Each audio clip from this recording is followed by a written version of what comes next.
திருப்பரங்குன்றம் கார்த்திகை தீப வழக்கில் இன்று மதுரை போலீஸ் கமிஷனர் தரப்பில் உச்சநீதிமன்ற மூத்த வழக்கறிஞர் விகாஸ் சிங் அவர்கள் ஆஜராகி வாதங்களை எடுத்து வைத்தார். அதன் பின்பு வக்ஃப் போர்டின் வழக்கறிஞர் தனது வாதங்களை முன்வைத்தார். அதனைத் தொடர்ந்து ராம ரவிக்குமார் மற்றும் அவரை சார்ந்தவர்கள், மூத்த வழக்கறிஞர் குரு கிருஷ்ணகுமார் உள்ளிட்டோர் தங்கள் வாதங்களை முன்வைத்தார்கள். மதுரை காவல் ஆணையாளர் தரப்பில் நீதிமன்றத்தில் வைக்கப்பட்ட வாதங்கள் என்னவென்றால்,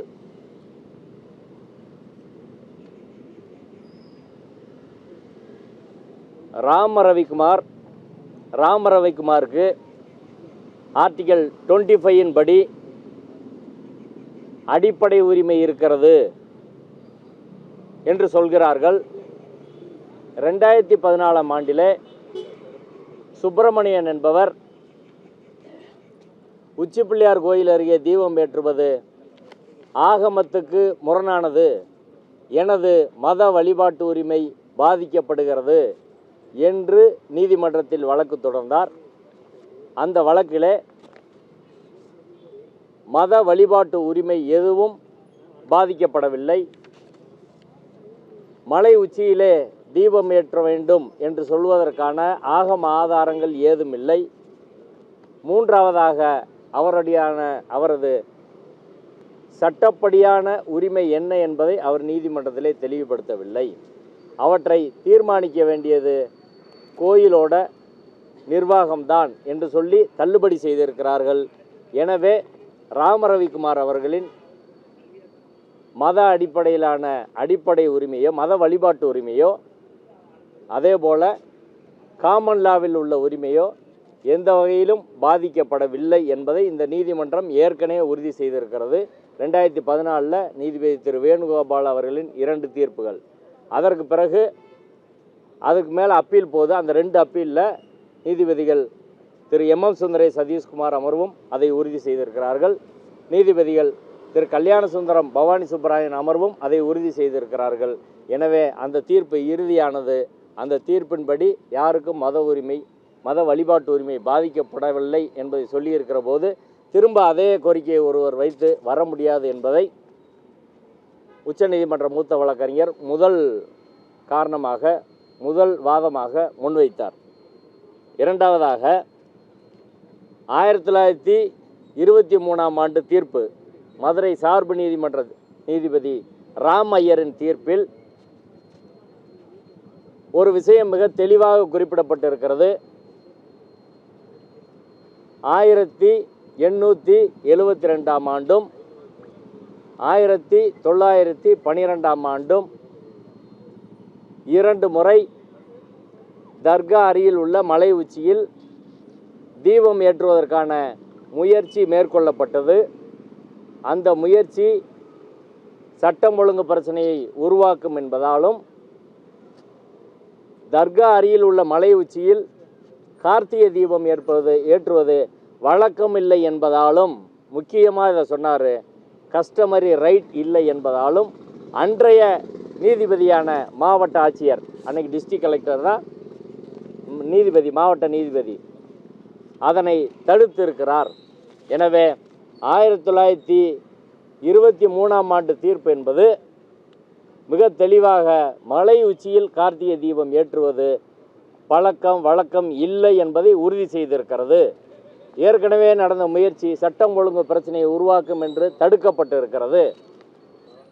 எனவே 1923 தீர்ப்பு என்பது முக்கியமானது என்பதை மூத்த வழக்கறிஞர் அவர்கள் சொன்னார்.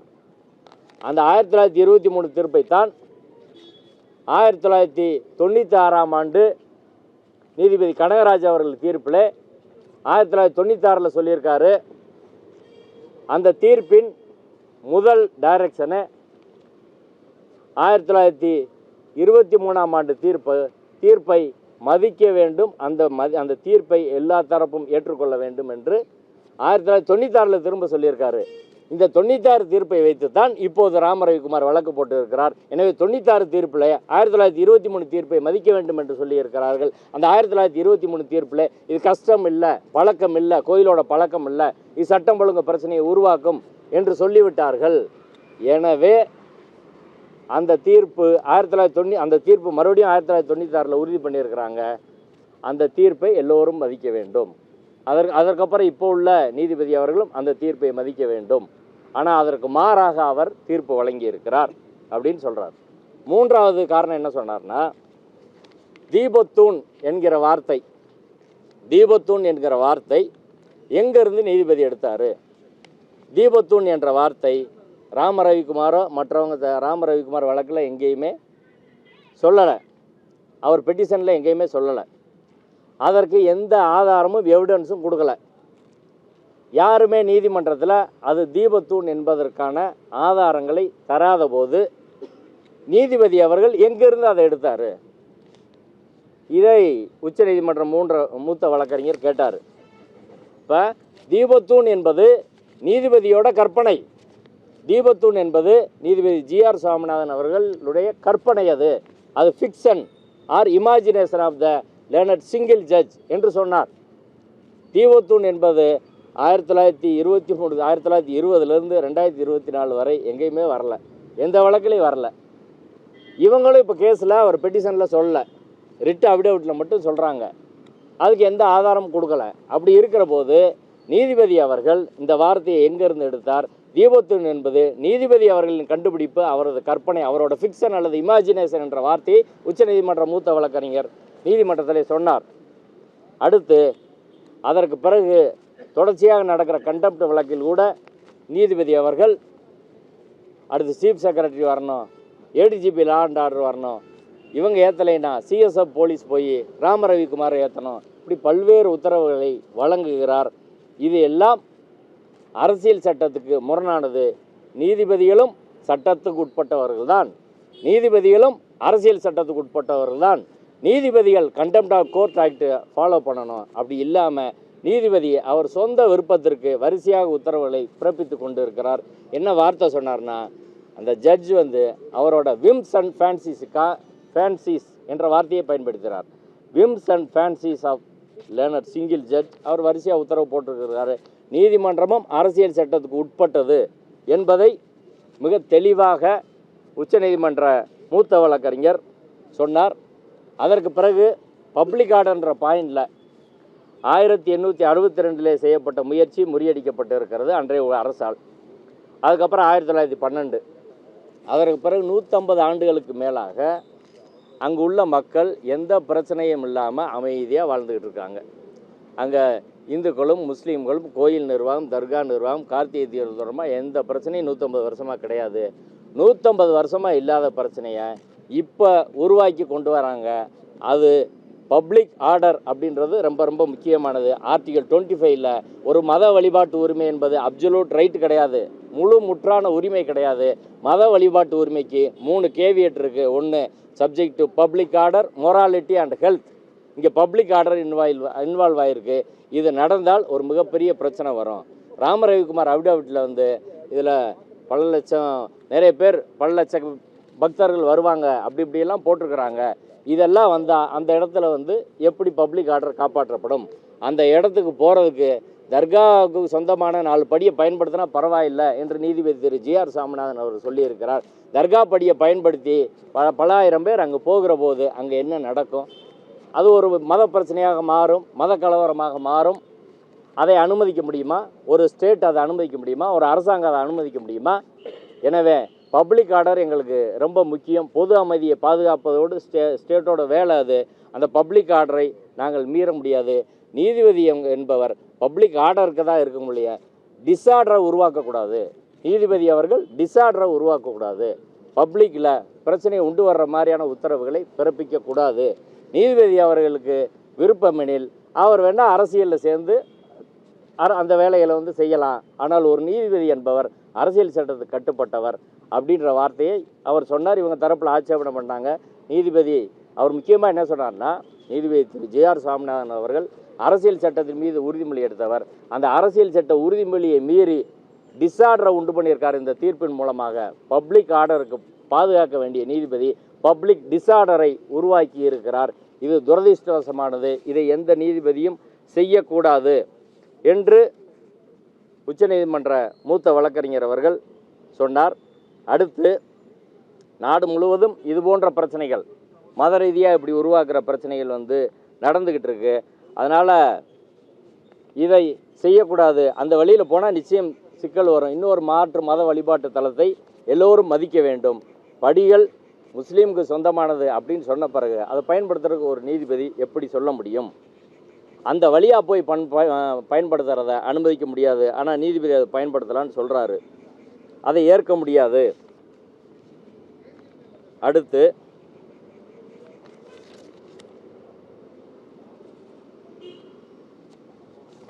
இதான், அதாவது காவல் ஆணையர் தரப்பில் முன்வைக்கப்பட்ட முக்கியமான வாதங்கள் இதான். அடுத்து வக்ஃபோர்டு தரப்பில் முன்வைக்கப்பட்ட வாதங்கள்,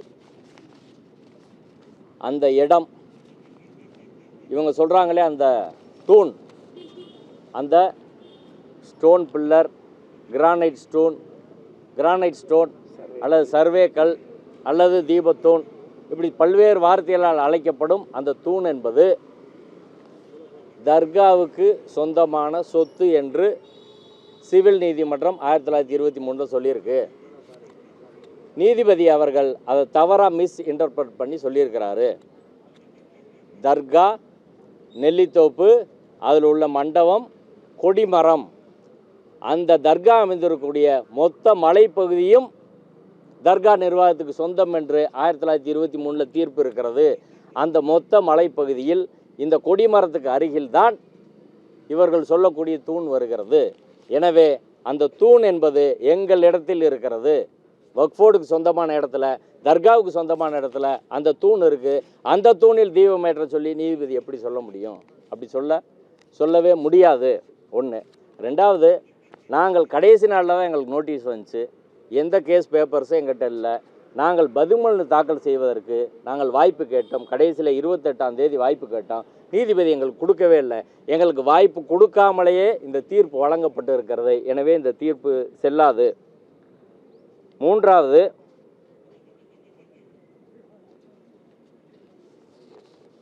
நாங்கள் வக்ஃபோர்டு தரப்பில் இந்த பிரச்சனையை அமைதியான முறையில் அமர்ந்து பேசி நீதிமன்ற மேற்பார்வையில் தீர்த்து கொள்ள தயாராக இருக்கிறோம்.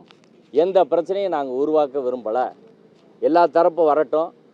நீங்கள் ஓய்வு பெற்ற நீதிபதியில் வைத்து கூட நீங்கள் பேச்சுவார்த்தை நடத்தலாம்.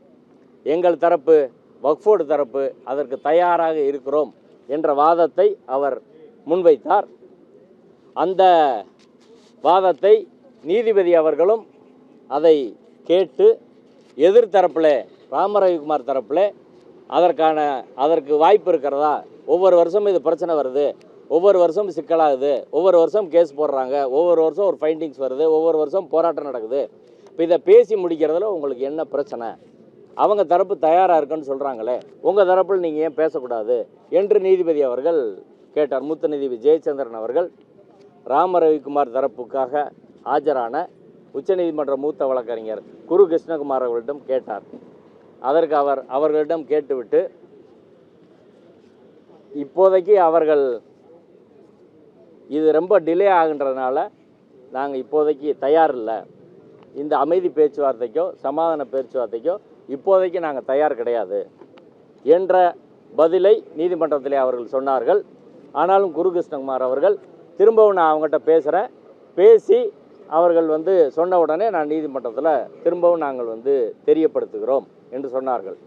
எனவே வக்ஃபோர்டு தரப்பில் நாங்கள் எந்த அமைதி பேச்சுவார்த்தைக்கும் தயார். நீதிமன்ற கண்காணிப்பில் பேசினால் இந்த பிரச்சனையை அமைதியாக நாங்கள் முடித்துக்கொள்ள தயாராக இருக்கிறோம் என்ற அவர்கள் தரப்பு விருப்பத்தை நீதிமன்றத்திலே சொன்னார்கள்.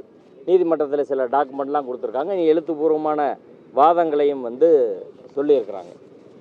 அதுக்கு பிறகு அவர்கள் தரப்பில் வைக்கப்பட்ட வாதங்களில் முக்கியமாக என்ன சொன்னாங்கன்னா, டெம்பிள் போர்டு இருக்குது, டெம்பிள் போர்டு தான் அதை முடிவு பண்ணணும், ஈஓ எப்படி முடிவு பண்ண முடியும் அப்படின்ற வாதத்தை அவர்கள் முன்வைத்தார்கள்.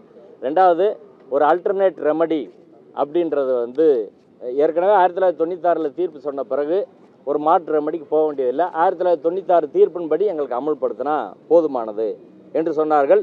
இன்னும் பல்வேறு அவர்கள் தரப்பு என்னென்ன வாதங்கள் வைத்தார் என்று அவர்கள் தரப்பு வழக்கறிஞர்கள் அவர்கள் விளக்குவார்கள்.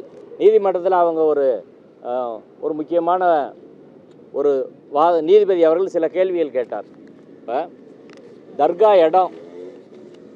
தர்கா இடத்துல இருந்தால், தர்கா காம்பவுண்டில் இருந்தா, இதுக்கு நீங்கள் சொல்லுங்கள். அவங்க தரப்பு, தர்கா தரப்பு என்ன சொல்கிறாங்கன்னா, இந்த 1996 தீர்ப்பின்படி 15 மீட்டர் தள்ளி ஏற்றணும் அப்படின்னா 15 மீட்டர் எங்கே தொடங்குது அப்படின்ற கேள்வி தர்கா தரப்பில் எழுப்பப்பட்டது. அந்த 15 மீட்டர் என்பது ஹோல் டாப் ஆஃப் த ஹில்லாக், தர்கா இருக்கக்கூடிய மொத்த மலைப்பகுதியும் அவர்களுக்கு சொந்தம்.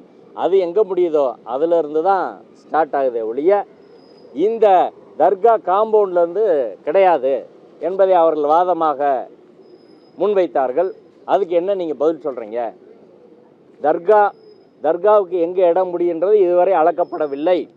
அதை அளந்து அதுலேருந்து 15 மீட்டர் தள்ளினா தர்காவுக்கு பிரச்சனை இல்லைன்னு அவங்க சொல்லிட்டாங்க. அதுக்கு நீங்கள் என்ன சொல்கிறீங்க என்று கேட்டார். அதற்கு அவர்கள் தரப்பு மூத்த வழக்கறிஞர், இல்லை காம்பவுண்டுன்னு ஏற்கனவே நீதிபதி சிங்கிள் ஜட்ஜ் அவர் தீர்ப்பில் சொல்லியிருக்கிறாரு, காம்பவுண்ட் பண்ணால் அதுக்கு மேலேன்றது எப்படி சொல்ல முடியும், இது ஏற்கனவே தீர்ப்பில் முடிவாயிருச்சுன்னு ஜட்ஜி சொல்லியிருக்கிறாரு. ஏற்கனவே 1923 தீர்ப்பிலே முடிவாகி விட்டது என்று ஜட்ஜி சொல்லியிருக்கிறாரு. அதனால் அந்த தீர்ப்பின்படி தான் நாங்கள் அமல்படுத்தணும்னு நினைக்கிறோம். அந்த தீர்ப்பு இன்னொரு இடத்துல பண்ணலான்னு சொல்லியிருக்காங்கல்ல, சரி இன்னொரு இடத்துல பண்ணலான்னு சொல்லியிருக்காங்க, கரெக்டு தான். நீதிபதி அவர்கள் கேட்டார், அந்த எந்த இடம் முடிவு பண்ணுறது யாருக்கு அந்த அதிகாரம் இருக்குது? கோயிலுக்கு தானே அதிகாரம் கொடுத்துருக்குறாங்க அப்படின்னு கேட்டார். கோயிலுக்கு அதிகாரம் கொடுத்துருக்குறாங்க, ஆனால் இப்போ பக்தர்கள் விருப்பத்துக்கு செய்யணும்னு சொல்லியிருக்கிறாங்க, அதான் பக்தர்கள் கேட்குறாங்க, கோயில் அதை முடிவு பண்ணணும் என்று பதில் சொன்னார்கள். மொத்தத்தில் இன்றைக்கி நடந்த வாதத்தில் முக்கியமாக பப்ளிக் ஆர்டர் அப்படின்றது ஒரு ஸ்டேட்டுக்கு ரொம்ப ரொம்ப முக்கியம். மக்கள் அமைதியான முறையில் வாழ்ந்து கொண்டு இருக்கிறார்கள், அதில் பிரச்சனையை உருவாக்க தேவையில்லை, ஒரு அரசாங்கம் அதைத்தான் நாங்கள் செய்வோம் என்ற வகையில் சொன்னார்கள். நேற்றைய தினம் அது சமணர்கள் பயன்படுத்திய ஒரு தூண் என்பதான வாதம் மூத்த வழக்கறிஞர், கோயிலுக்காக ஆஜரான மூத்த வழக்கறிஞர் ஜோதி சார்பிலே முன்வைக்கப்பட்டது. எங்கள் கருத்து என்னென்னா, அந்த இப்போ பிரச்சனைக்குள்ளாக இருக்கக்கூடிய அந்த ஸ்டோன், அந்த கல் தூண் என்பது சர்வே ஸ்டோன் என்பதை நாங்கள் மிக தெளிவாக ஆரம்பத்திலிருந்து சொல்கிறோம். அதற்கான ஆதாரங்களை மாவட்ட ஆட்சியரிடம் நேரடியாக சமர்ப்பித்திருக்கிறோம். தமிழ்நாடு அரசு அதற்கான ஆதாரங்களை திரட்டி வச்சுருக்கிறாங்க, டேபிள்லே வச்சுருக்கிறாங்க. ஜட்ஜிட்ட எதுக்கு கொடுக்க மாட்டுறாங்க? அரசோட நிலைப்பாடு என்ன? உண்மையை கோர்ட்டில் சொல்லணுமா இல்லையா? ஏன் தமிழ்நாடு அரசு சொல்ல மாட்டுறாங்க? எதுக்கு தயங்குறாங்க? இன்றைக்கி அவர்கள் தரப்பில் வைக்கப்பட்ட வாதத்தில் அந்த ஸ்டோன் என்னன்றது இதுவரை அவங்க கிளியராக சொல்லலை அப்படின்னு தமிழ்நாடு அரசை நோக்கி அவர்கள் கேட்கிறார்கள். அது என்ன கல்லுன்னு இதுவரை அவங்க சொல்ல மாட்டுறாங்க, ஆளாளுக்கு ஒன்று சொல்கிறாங்க அப்படின்னு. இப்போ தமிழ்நாடு அரசின் சார்பில் ஏற்கனவே ஆஜராகி வாதிட்ட மூத்த வழக்கறிஞர், தமிழ்நாடு அரசு சார்பில் கோயில் நிர்வாகம் ஈஓ சார்பாக வாதிட்ட மூத்த வழக்கறிஞர் மாசிலாமணி அவர்கள் அது கிரானைட் ஸ்டோன் அல்லது சர்வே ஸ்டோன் அப்படின்னு சொல்கிறாரு. நேற்று அதே கோயிலுக்கு ஆஜராகி வாதிட்ட மூத்த வழக்கறிஞர் ஜோதி அவர்கள் அது சமணர் காலத்து தூணா இருக்கலாம் அப்படின்னு அவர் சொல்கிறாரு. இந்த குழப்பங்கள்லாம் எதுக்கு வருதுன்னு எங்களுக்கு புரியலை. அது சர்வே ஸ்டோன் என்பதற்கான ஆதாரங்கள் வெள்ளையர் பிரிட்டிஷ் காலத்திலிருந்தே மிக தெளிவாக இருக்கிறது. அடுத்து 2022 சர்வே டிபார்ட்மெண்ட் ஆஃப் இந்தியா மிக தெளிவாக அந்த 2 ஜிடி ஸ்டேஷன் அங்கே இருக்குன்னு கொடுத்துருக்குறாங்க. இதையும் நாங்கள் அரசாங்கத்தில் கொடுத்துருக்குறோம். தொல்லியல் துறையை நீங்கள் ஆய்வு பண்ணீங்க, அதையே நீதிமன்றத்தில் சொல்ல மாட்டீங்க. நீதிமன்றத்தில் தமிழக அரசு ஒரு கிளியரான ஸ்டாண்ட் எடுக்கணும். இப்போ ஏன் ஹெச்ஆர்என்சிக்குள்ளே இந்த குழப்பங்கள் நடக்குது, யார் அதற்கு காரணம் அப்படின்னு தெரியல. ஒரு ஸ்டாண்ட் எடுத்து கிளியராக பேசணும். தமிழ்நாடு அரசுக்கு எல்லா ஆவணங்கள் அவங்ககிட்ட இருக்குது, சர்வே டிபார்ட்மெண்ட் இருக்குது, தொல்லியல் டிபார்ட்மெண்ட் இருக்குது, அதை அவங்க சொல்ல வேண்டியதானே? சொன்னால் ஒரு காரணங்களை அவர்கள் முன்வைக்கிறார்கள். இது ஒன்றிய அரசின் தொல்லியல் துறை ஆய்வுக்கு போயிடும், இப்போ நீங்கள் சொல்லலைனால அது ஆய்வுக்கு நீதிபதியில் நினச்சா கொடுக்க முடியுமே, ஆய்வு பண்ணட்டுமே, அது சர்வே ஸ்டோன் தானே. தமிழ்நாடு அரசு தொல்லியல் துறையும் சேர்ந்து எல்லாரும் ஆய்வு பண்ணட்டும், அது என்ன பிரச்சனை? இப்போ தமிழ்நாடு அரசு கையில் வைத்திருக்க ஆவணங்களை நீதிமன்றத்தில் தருவதற்கு அவர்களுக்கு என்ன தயக்கம்? ஒரு காங்கிரீட்டான ஸ்டாண்ட் எடுக்கிறதுல என்ன பிரச்சனை? உண்மையை நீதிமன்றத்தில் சொல்ல வேண்டும். இப்படி குழப்பத்துக்கு வழிவகக்கூடாது. நாளைய தினம் நடக்கிற வாதத்தில் ரிப்ளையில் ஏஜி பேசுகிறதா சொல்லியிருக்காங்க. நாங்கள் தமிழக முதல்வருக்கு கோரிக்கை வைக்கிறோம், இதில் சேகர் பாபு உழப்புவார், முதல்வர் அவர்கள் இதில் நேரடியாக தலையிடணும், தலையிட்டு ஒரு கரெக்டான ஸ்டாண்ட் எடுத்து நீதிமன்றத்திலே முன்வைக்க வேண்டும், அதற்குரிய ஆவணங்களை நீதிமன்றத்திலே தாக்கல் செய்ய வேண்டும். அப்படி செய்யாமல் இருந்தால் பல குழப்பங்களுக்கு எதிர்காலத்திலே வழிவகுக்கும். இன்னும் ஒரு 25 வருஷத்துக்கு ஒரு முக்கியமான ஒரு பிரச்சனை. எனவே வக்ஃபோர்டு தரப்பும் தங்கள் வாதங்களை எழுத்துப்பூர்வமாக வைக்கணும். போகிற போக்கில் இன்றைக்கி வந்து அப்படி பேசிட்டு போகிறது, ஒரு சீனியர் அட்வொகேட் இல்லாமல் பேசிட்டு போகிறது என்பது இந்த பிரச்சனையின் தீவிரத்தை அவர்கள் புரிந்து கொள்ளவில்லை என்பதை உணர்த்துகிறது.